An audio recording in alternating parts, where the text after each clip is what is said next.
Алмаз – ценное полезное ископаемое, камень – минерал. Уникальные физические свойства этого камня обеспечили его повышенный спрос в производственной сфере и ювелирной промышленности. Именно поэтому мы предыдущие 4 выпуска нашей передачи посвятили добыче алмазоносной руды. Ведь наша республика известна не только суровыми зимами, бескрайними глухими лесами, но и нашими якутскими алмазами. Это во-первых. А во-вторых, потому что первые алмазы в России были обнаружены именно на территории Якутии. Поскольку якутские месторождения алмазов были открыты одними из последних в мире, то по запасам алмазов они находятся на первом месте. Кимберлитовая трубка Зорницы была открыта в 1954 году. Затем были обнаружены еще более 600 кимберлитовых трубок.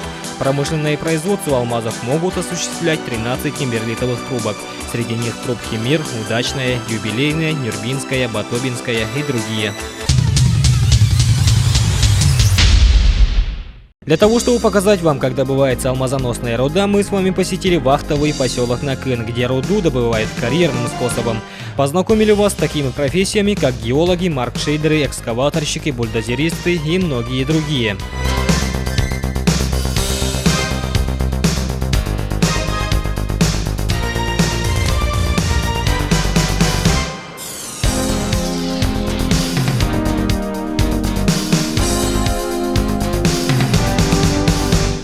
А затем мы познакомили вас с шахтовым методом добычи алмазоносной руды. Спускались на глубину свыше километров в шахту рудника «Интернациональный» в городе Мирный.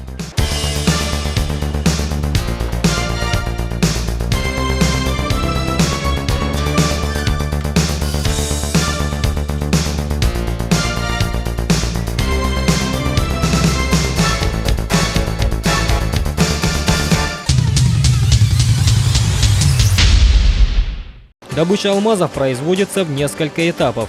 Вначале проводится первичное измельчение породы, оптическая сортировка, при которой производится разделение на породу и кимберлит. Эти операции выполняются на руднике. Дальнейшая обработка проводится на обрабатывающей фабрике. Здесь делается повторное измельчение, просеивание, раздел на 5 размерностей и вторичная оптическая сортировка. Все дальнейшие операции проводятся на кимберлите. Разделение на плотности, сепарация, сушка и окончательный отбор алмазов. После сортировки на различные виды алмазов сырье отправляется в Центр сортировки алмазов, сокращенно ЦСА. За эти 4 выпуска нашей передачи «Профи» мы рассказывали вам о том, как добывается алмазоносная руда шахтовым и карьерным способом. И уже сегодня мы расскажем вам, куда идут уже извлеченные из руды алмазы. Алмазы со всех 4 гоков привозят именно сюда, в Центр сортировки алмазов, где их сортируют и оценивают по качеству, цвету и размеру.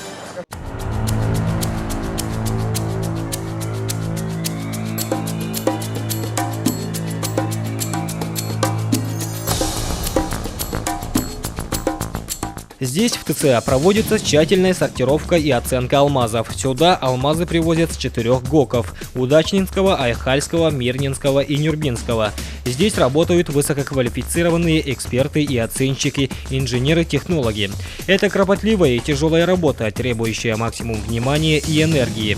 И еще работа эта творческая и очень интересная. С алмазами не может работать первый встречный, и в особенности человек, отягощенный пороками. Это самый первый эмпирический материал в мире драгоценностей. Алмаз требует к себе особого подхода, чувств и эмоций.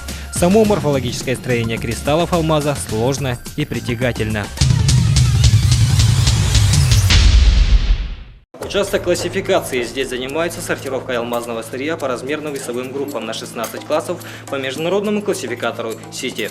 С момента, когда алмазы попадают в ЦСА и до тех пор, пока их не отправят в единую организацию по продажам и якутское предприятие по торговле алмазами, алмазы должны пройти стандартный цикл обработки, деление на классы и оценку.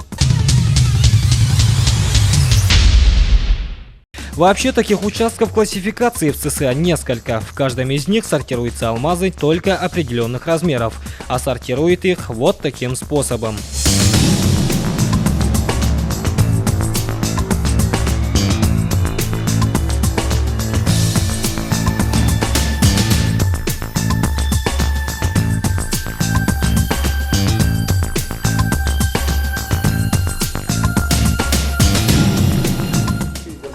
Что они означают? Минус 1 и плюс 9. Это условно-световые классы. В зависимости от диаметра круглых отверстий вот таких сильных. Видите, вот набор сит это мне показывает. Плюс 11, плюс 9, плюс 7. Да, плюс 7. Дальше следующее вот это, плюс 6 должно быть. Вот это плюс 6 будет, плюс 5. И дальше низ поддон уже. Вот это 13. Это 13 плюс 13 плюс 12, это потом еще уже пойдет на этот самый, на рассев, то есть не на рассев, а на развес, на ручной развес. Если небольшой объем, то вручную, если больший объем, то будет уже на аппарате. То есть вот она отобрала навеску 2000 карат, засыпали сюда. Потом, ну и в принципе точно так же, такая же методика и на всех остальных столах. Потом пришла вот сюда.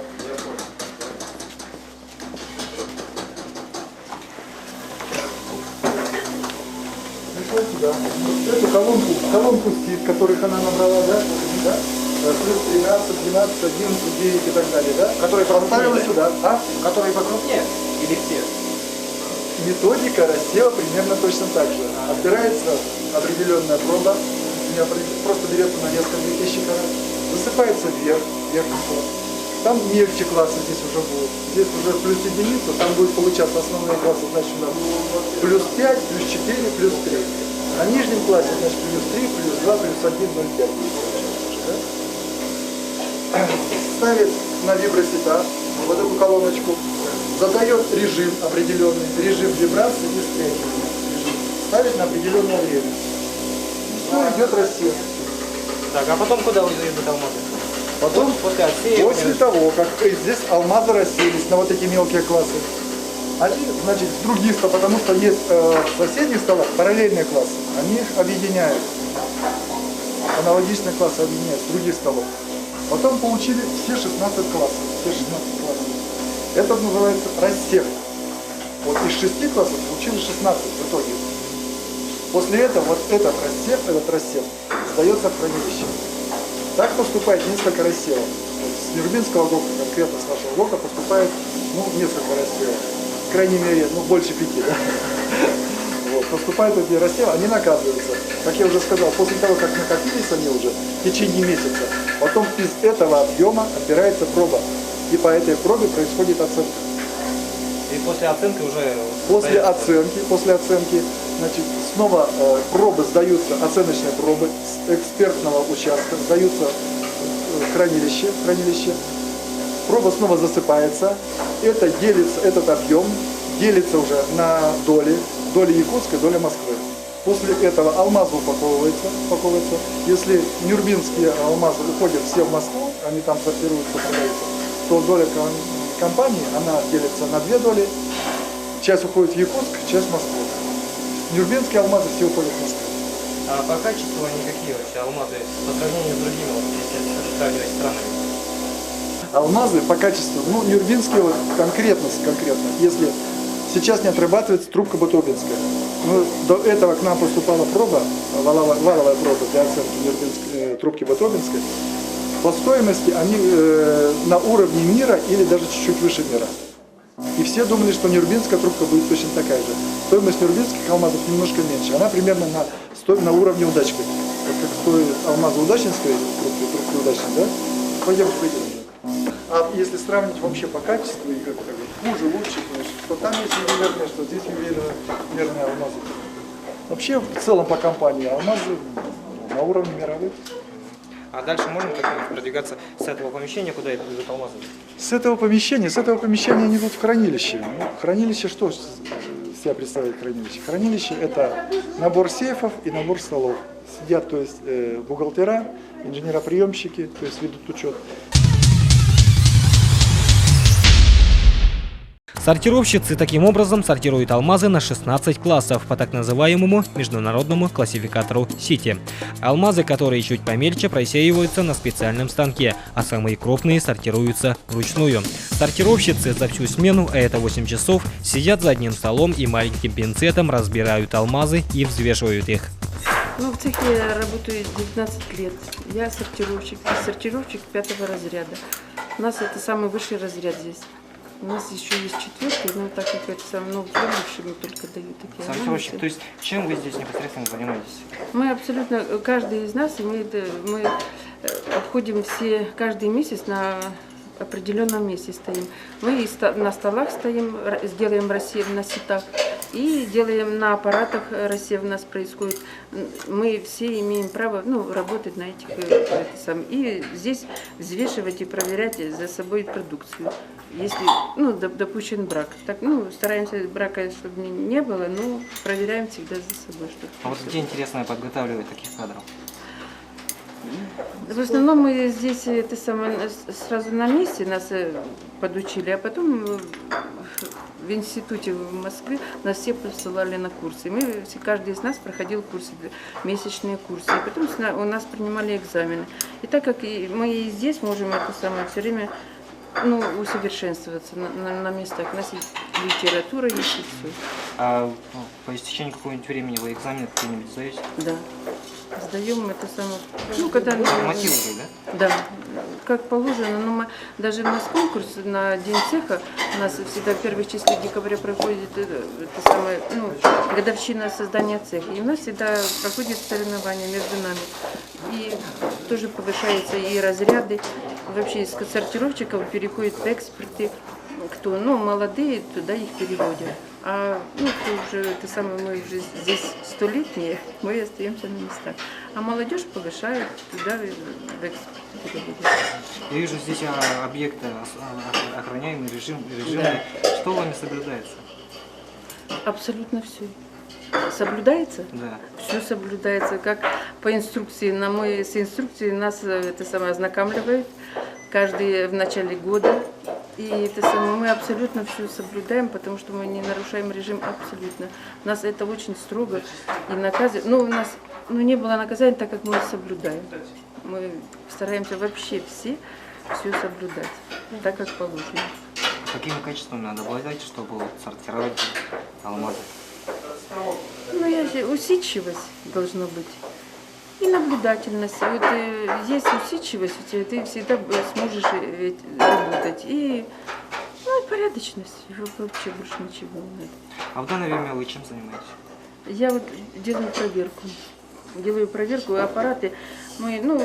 Аппараты у нас работают хорошо, у нас обслуживает там средства автоматика, ребята, но мы должны проверить, может где-то пропустился камушек, двойные, бывают плоские, они друг на друга ложатся и бывает вместе пройдут, и они не соответствуют этому размеру. И я должна это найти и положить вручную.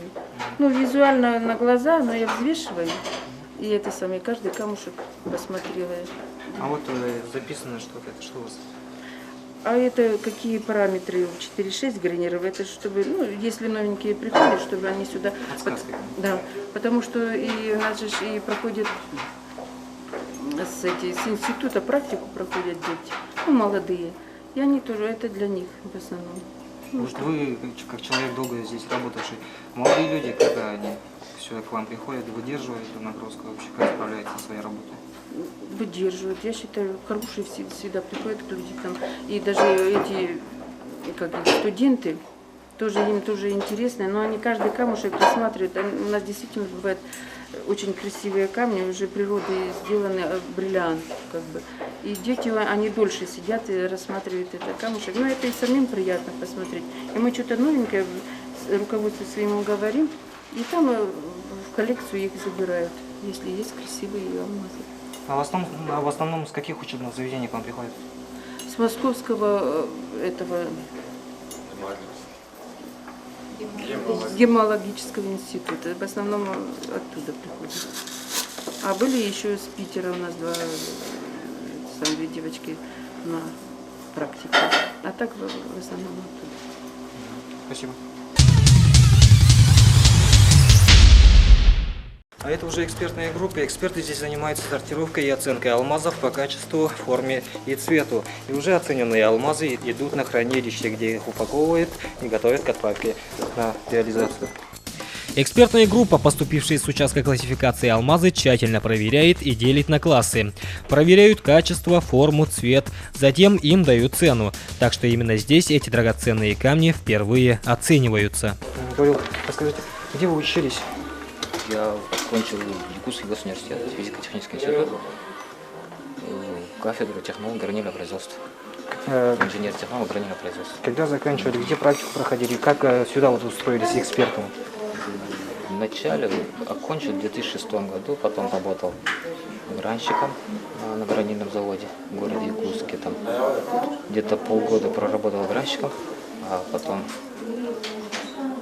там где-то около месяца стажировался по оценке бриллиантов. И потом по резюме поступил сюда на работу. А стажировку где проходили? Стажировку в якутском предприятии, в городе Якутске. Да вообще, как трудно ли учиться? Учиться, что именно сортировать? Нет, именно на вашу специальность. Ну, у каждой специальности, наверное, свои нюансы, да. Тут тоже много чего сложного, да, есть. Нюансов очень много, да. Сложно было, конечно. А в своей работе с чем вы сталкиваетесь? Ну, вот сортируем алмазы. По каким критериям сортируете? По Оцениваете, да, дефектности, еще? да, по дефектности сортируем, по цвету делаем по цвету разложения, по форме. И вот раскладываете вы специальные ячейки, Да, да? каждая бригада имеет свой размер. Мы сортируем каждый свой размер, сортируется. Там различаются разные размеры, там в каратах, в грейнерах. Какими приспособлениями пользуетесь? В основном пинцет, бинокуляр, а в более крупных размерах они пользуются лупой, лупу смотрят. А тем, кто хочет поступить, допустим, на вашу специальность, что бы вы посоветовали? Не знаю, вот специальность техническая, наверное, должен быть уклон такой, наверное, более в техническую сторону. А так, чтобы не знаю, что какие-то именно были наклонности, я не знаю точно. Ваша цель? Ваша цель в работе? Цель. По работе? Учиться дальше еще, развиваться, совершенствоваться.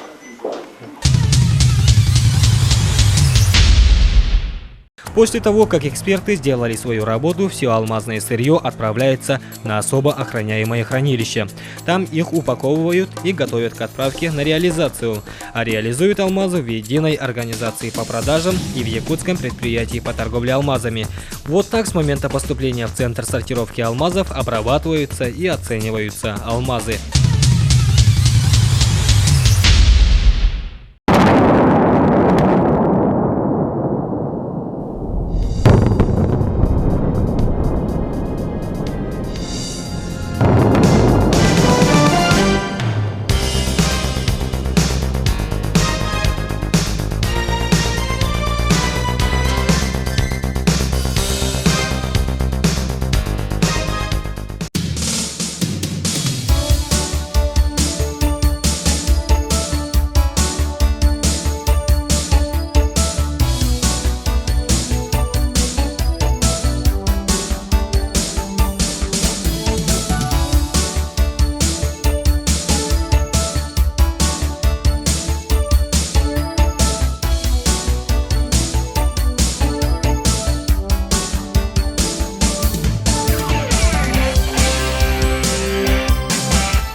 А в следующем выпуске передачи «Профи» мы с вами узнаем, по какому принципу работает гидроэлектростанция.